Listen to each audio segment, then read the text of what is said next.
ರಕ್ತದಲ್ಲಿ ಗ್ಲೂಕೋಸ್ ಅಂಶ ಹೆಚ್ಚಾದ್ರೆ 5 ಗ್ರಾಮ್ಗಿಂತ ಹೆಚ್ಚಾದ್ರೆ ನಿಮ್ಮ ರಕ್ತ ಏನಾಗತ್ತೆ? ಮಂದ ಆಗತ್ತೆ. Sir heart problem, blood thick ಆಗಿದೆಯಪ್ಪ, BP ಬಂದಿದೆ, ಬ್ಲಡ್ ಥಿನ್ನರ್ ತಗೊಳ್ಳಿ ಅಂತ ಕೊಡ್ತಾರೆ. ಹೌದಲ್ಲ? ಆ ಡಾಕ್ಟರ್ ಒಂದು ಪ್ರಶ್ನೆ ಹಾಕಲ್ಲ, ಬ್ಲಡ್ ಯಾಕೆ ಥಿಕ್ ಆಗಿದೆ? ಪ್ರೀಮಿಯಂ ಫುಡ್ ತಂದಿದೀವಿ, ತಿನ್ನು. ಅಕ್ಕಿ ಗೋಧಿಯನ್ನು ಏನ್ ಮಾಡಿದ್ದಾರೆ? ಬೀಜವನ್ನ ಪೇಟೆಂಟ್ ಮಾಡ್ಕೊಂಡಿದ್ದಾರೆ ಈ ಕಂಪನಿಗಳು. ಪುಡುಕ್ ಅಂತ ಪಾಪ್ಕಾರ್ನ್ ಬಾಯಿ ಹೋಗ್ತಾ ಇದೆ, ಪಿಜ್ಜಾ ತಿಂತಾ ಇದ್ದೀರಾ. ಹೊಟ್ಟೆಲಿ ಏನಾಗಿದೆ? ರಕ್ತ ಮಂದ ಆಗಿದೆ, ನಿಮ್ಮ ಹಾರ್ಟ್ ಪಂಪ್ ಮಾಡಕ್ಕಂತ. 30 ವರ್ಷ ಹುಡುಗ ಸತ್ತೋಗಿದ್ದಾನೆ, ಹಾರ್ಟ್ ಪ್ರಾಬ್ಲಮ್. ಅಕ್ಕಿ ಗೋಧಿ ತಿನ್ರಿ, ಹೊಟ್ಟೆ ಮಾಂಸ ತಿನ್ರಿ, ಏನಾದ್ರೂ ತಿನ್ರಿ, ಈ ಟ್ಯಾಬ್ಲೆಟ್ ತಗೊಳ್ರಿ ಅಂತ ಸ್ಟೇಜ್ ಬಂದ್ಬಿಟ್ಟಿದೆ. ಪ್ರಾಬ್ಲಮ್ ಏನಂದ್ರೆ, ಈ ರೀತಿ ನೀವು 100 ಜನ MD MS ಡಾಕ್ಟರ್ಸ್ನ ಕೂರಿಸಿ ಸ್ಟ್ಯಾಟಿಸ್ಟಿಕ್ಸ್ ತಗೊಂಡ್ರೆ ಅವರಲ್ಲೂ 30 ಜನಕ್ಕೆ ಡಯಾಬಿಟೀಸ್. ಪಾಪ ಅವ್ರಿಗೂ ಗೊತ್ತಿಲ್ಲ ಹೆಂಗೆ ಹೊರಗಡೆ ಬರಬೇಕು ಅಂತ.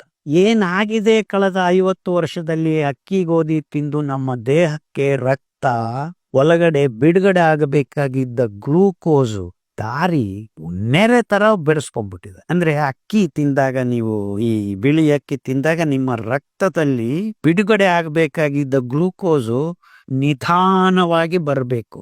ಯಾಕೆ ನಿಧಾನವಾಗಿ ಬರಬೇಕು? ರಕ್ತದಲ್ಲಿ ಗ್ಲೂಕೋಸ್ ಅಂಶ ಹೆಚ್ಚಾದ್ರೆ 5 ಗ್ರಾಮ್ಗಿಂತ ಹೆಚ್ಚಾದ್ರೆ ಹೋಮಿಯೋಸ್ಟಾಸಿಸ್ ಅಂತಾರೆ, ಸಮತೋಲನ, ಗ್ಲೂಕೋಸ್ ಸಮತೋಲನ. 5 ಗ್ರಾಮ್ಗಿಂತ ಹೆಚ್ಚಾದ್ರೆ ನಿಮ್ಮ ರಕ್ತ ಏನಾಗತ್ತೆ? ಮಂದ ಆಗತ್ತೆ. ಯಾಕೆ? ಒಂದು 100 ml ನೀರು ತಗೊಂಡು 5 ಗ್ರಾಮು ಸಕ್ಕರೆ ಹಾಕಿ ಬಿಸಿ ಮಾಡಿದ್ರೆ ಏನಾಗತ್ತೆ? ಗುಲಾಬ್ ಜಾಮೂನ್ ಪಾಕ ಹಂಗೆ ತಾನೆ ಮಾಡೋದು. ಅಂದ್ರೆ ರಕ್ತ ಮಂದ ಆಗತ್ತೆ. ಅಂದ್ರೆ ನಿಮ್ಮ ದೇಹದಲ್ಲಿ ನಾವು ಈಗ 5 ಇಡ್ಲಿ ತಿಂದಿದ್ದೀರಾ ಅಂತ ಇಟ್ಕೊಳ್ಳೋಣ, ಅಕ್ಕಿದು 25 ನಿಮಿಷ 30 ನಿಮಿಷ ಒಳಗಡೆ ರಕ್ತಕ್ಕೆ 35 ಗ್ರಾಮ್ ಗ್ಲೂಕೋಸ್ ಬರುತ್ತೆ. 5 ಗ್ರಾಮ್ ಗ್ಲೂಕೋಸ್ ಇರಬೇಕು, ಆವಾಗ ತಿಳಿ ಇರುತ್ತೆ ರಕ್ತ. ನಿಮ್ಮ ಹಾರ್ಟ್ ಪಂಪ್ ಮಾಡೋದಕ್ಕೆ ಆಗತ್ತೆ. ಎಷ್ಟು ಪಂಪ್ ಮಾಡಬೇಕಂದ್ರೆ ಆಲ್ಮೋಸ್ಟ್ ಮೈಲ್ ಗಟ್ಲೆ ರಕ್ತನಾಳಗಳಿದೆ. ಒಂದ್ ಸತ್ತ ಡಪ್ ಅಂತ ಹೊಡೆದು ಬಿಟ್ರೆ ಬುರ್ರ ಅಂತ ಹೋಗಿ ಮತ್ತೆ ತಿರುಗಿ ಬರಬೇಕು.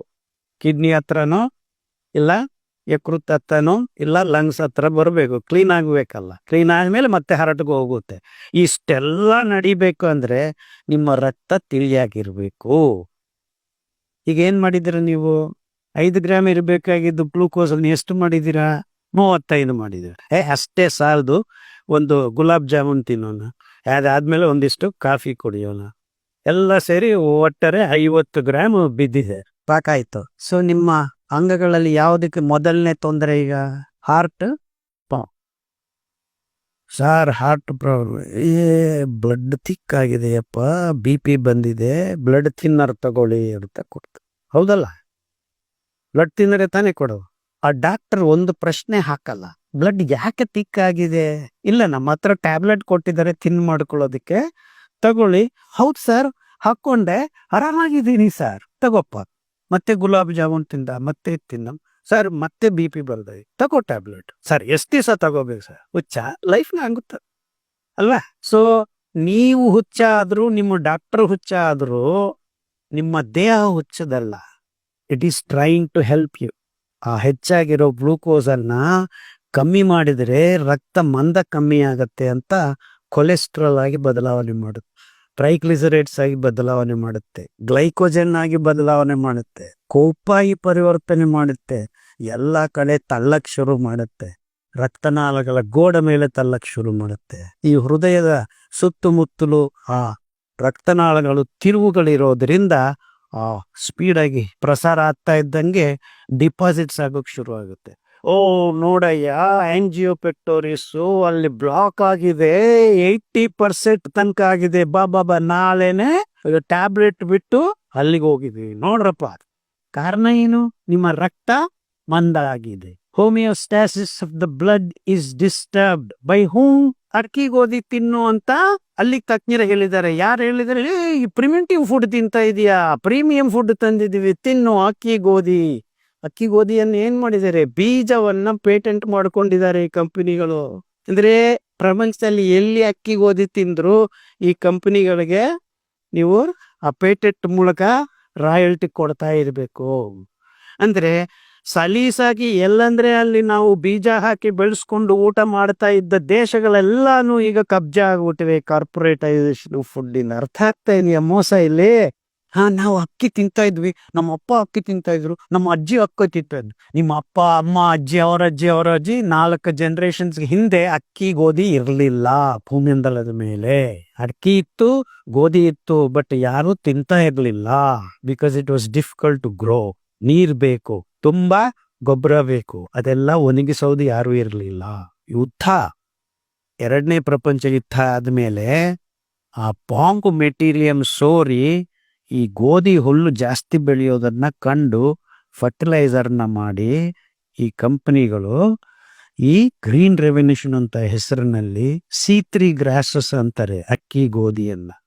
ಅದು ಏನಾಗತ್ತೆ, ಅಕ್ಕಿ ಗೋಧಿ ನೀರು ಕೊಟ್ರೆ ಹೆಚ್ಚು ಇಳುವರಿ ಕೊಡುತ್ತೆ. ಅದಕ್ಕೆ ಇವರು ಗ್ರೀನ್ ರೆವಲ್ಯೂಷನ್ ಅಂತ ಹೇಳಿ ಈಗ ಸದ್ಯಕ್ಕೆ 1 ಎಕರೆಗೆ ಪಂಜಾಬ್ ಅಂತ ಜಾಗಗಳಲ್ಲಿ, ಇಡೀ ಪ್ರಪಂಚದಲ್ಲಿ ತುಂಬಾ ಇವೆ ಅಂತವು, ಸೆಂಟ್ರಲೈಸೇಷನ್ ಆಫ್ ಫುಡ್ ಪ್ರೊಡಕ್ಷನ್ ಅನ್ನ ಶುರು ಮಾಡಿಕೊ.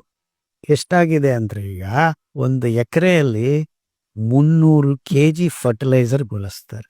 ಸಾವಿರಾರು ಎಕರೆಗಟ್ಲೆ ಬೆಳೀತಾರೆ.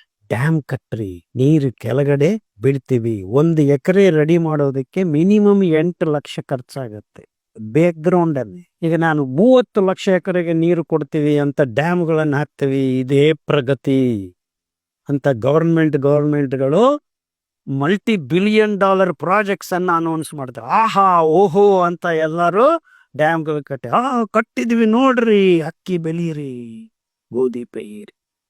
ಬೆಳೆದಿರಿ. ಎಷ್ಟು ಬೆಳೆದಿದೀವಿ ಅಂದ್ರೆ 800 million ton per year we are growing. 800 million ton ಗೋಧಿ ವಿ ಆರ್ ಗ್ರೋಯಿಂಗ್. ಅಷ್ಟು ಬೆಳೀತಾ ಇದೆ. ಇನ್ನೂ ಮೋಸ ಮಾಡಿಕೊಂಡು 16 million ton soybean, 16 million ton corn, ದೇಸಿ ಕಾರ್ನ್ ಅಲ್ಲ, ಪಾಪ್ಕಾರ್ನ್. ನೀವು ಸಿನಿಮಾಗೆ ಹೋಗಿ ಟುಬುಕ್ ಅಂತ ಬಾಯಿಗೆ ಹಾಕೋತಿರಲ್ಲ, ಜೆನೆಟಿಕಲಿ ಮಾಡಿಫೈಡ್ ಸ್ವೀಟ್ ಕಾರ್ನ್. ಈ ಎರಡನ್ನು ಮಿಲಾಯಿಸಿ ಪಶುಗ್ರಾಸ ತರ ಮಾಡ್ತಾರೆ. ಅದರಿಂದಾನೇ ನಿಮ್ಮ ಕೋಳಿ, ನಿಮ್ಮ ಹಂದಿ, ನಿಮ್ಮ ಹಸು ಎಲ್ಲದಕ್ಕೂ ಫೀಡ್ ಅದೇನೆ. ನಾವು ಮುಸ್ಲಿಮರು, ನಾವು ಹಂದಿ ತಿನ್ನೋದಿಲ್ಲ. ನಾವು ಹಿಂದೂಗಳು, ನಾವು ಅದನ್ನು ಮುಟ್ಟೋದಿಲ್ಲ. ನಾವು ಬರೀ ಚಿಕನ್ನೇ ತಿಂತೀವಿ. ಎಲ್ಲರೂ ತಿಂತಾ ಇರೋದು ಅದೇ. ಏನ್ ತಿಂದ್ರು ನೀವು 1 kg ಮಾಂಸ ನಿಮ್ಮ ಬಾಯಿಗೆ ಹೋಗಿದೆ ಅಂದ್ರೆ 180 ಮಿಲಿಗ್ರಾಮು ಪೆಸ್ಟಿಸೈಡು, ಹರ್ಬಿಸೈಡು ಬಾಯಿಗೆ ಹಾಕೋತಾ ಇದ್ದೀರಾ. 2ನೇ ಮಾತಿಲ್ಲ ಇದರಲ್ಲಿ. ದಕ್ಷಿಣ ಧ್ರುವದಲ್ಲಿದ್ದ ಪೆಂಗ್ವಿನ್ ರಕ್ತದಲ್ಲಿ ಸೋಯಾಬೀನ್ ಅನ್ನ ಬೆಳೆಸೋದಕ್ಕೆ ಬೇಕಾಗಿದ್ದ ಗ್ಲೈಫೋಸೇಟು 80 ppm ಅಲ್ಲಿ ಕಂಡು ಬಂದಿದೆ. ಅಂದ್ರೆ ಪೆಂಗ್ವಿನ್ ಮಕ್ಕಳಿಗೆ ಕ್ಯಾನ್ಸರ್ ಬಂದಿದೆ. ಸೊ ನೀವು ಮನೇಲಿ ಕೂತ್ಕೊಂಡು ನಮಗೂ ಯಾಕೆ ಕ್ಯಾನ್ಸರ್ ಬಂತಂದ್ರೆ ಟುಪುಕ್ ಅಂತ ಮೊಟ್ಟೆ ಕೊಡ್ತಾ ಇಲ್ವಾ? KFC ಇಂದ ಆರ್ಡರ್ ಮಾಡಿ, ಜೊಮ್ಯಾಟೊ, ಸ್ವಿಗ್ಗಿ, ಈಗ ಅಡಿಗೆ ಮನೆನೇ ಇಲ್ಲ. Bengaluru again number 1. ಬೇರೆಯವರೆಲ್ಲ ಇನ್ನೂ ಫೈಟ್ ಮಾಡ್ತಾ ಇದ್ದಾರೆ. 1.2 crores. ಇವತ್ತು Zomato, Swiggy number will be more. ಯಾಕಂದ್ರೆ IPL ಮ್ಯಾಚ್ ಎಲ್ಲ ಯಾರು ಅಡಿಗೆ ಮಾಡೋದು, ಕ್ಲೋಸ್. ನೋಡಿ, ಈ ಕಾರ್ಪೊರೇಟ್ ವ್ಯವಸ್ಥೆ ಇಂತ ಕ್ರಿಯೇಟ್ ಮಾಡುತ್ತೆ. ಈ ಮ್ಯಾಚು, ಆ ಮ್ಯಾಚ್, ಅಮೆರಿಕಾದಲ್ಲಿ ಈ ಲೀಗ್ ಮ್ಯಾಚಸ್, ಬೇಸ್ಬಾಲ್ ಮ್ಯಾಚು, ಈ match, they are hiding, they are selling you all this stuff. ಅರ್ಥ ಆಗ್ತಾ ಇದೆ ನಾ ಹೇಳಕ್? ಇದೆಲ್ಲ ಬಹು ಆಯಾಮಗಳಲ್ಲಿ ನಡೆಸ್ಕೊಂಡು ಬರ್ತಾ ಇದೆ ಕಾರ್ಪೊರೇಟೈಸೇಷನ್ ಆಫ್ ಫುಡ್. ಈಗ ಅವ್ರನ್ನ ಸ್ಪಾನ್ಸರ್ ಮಾಡ್ತಾ ಇರೋದು ಯಾರು? ಕಂಪನಿಗಳು, ದೊಡ್ಡ ಕಂಪನಿಗಳು, Pepsi, Cola, coffee. That's what is happening behind. Rohit Sharma ಇಷ್ಟು ಓಡಿದ್ದಾನೆ, ಅಷ್ಟು ಓಡಿದ, ಪುಡುಕ್ ಅಂತ ಪಾಪ್ಕಾರ್ನ್ ಬಾಯಿ ಹೋಗ್ತಾ ಇದೆ. ಪಿಜ್ಜಾ ತಿಂತಾ ಇದ್ದೀರಾ. ಹೊಟ್ಟೆಲಿ ಏನಾಗಿದೆ? ರಕ್ತ ಮಂದ ಹಾಕಿದೆ. ನಿಮ್ಮ ಹಾರ್ಟ್ ಪಂಪ್ ಮಾಡಕ್ಕಂತ 30 ವರ್ಷ ಹುಡುಗ ಸತ್ತೋಗಿದ್ದಾನೆ ಹಾರ್ಟ್ ಪ್ರಾಬ್ಲಮ್ ಅಂತ. 1 2 ಲಕ್ಷಾಂತರದ ಸತ್ತು.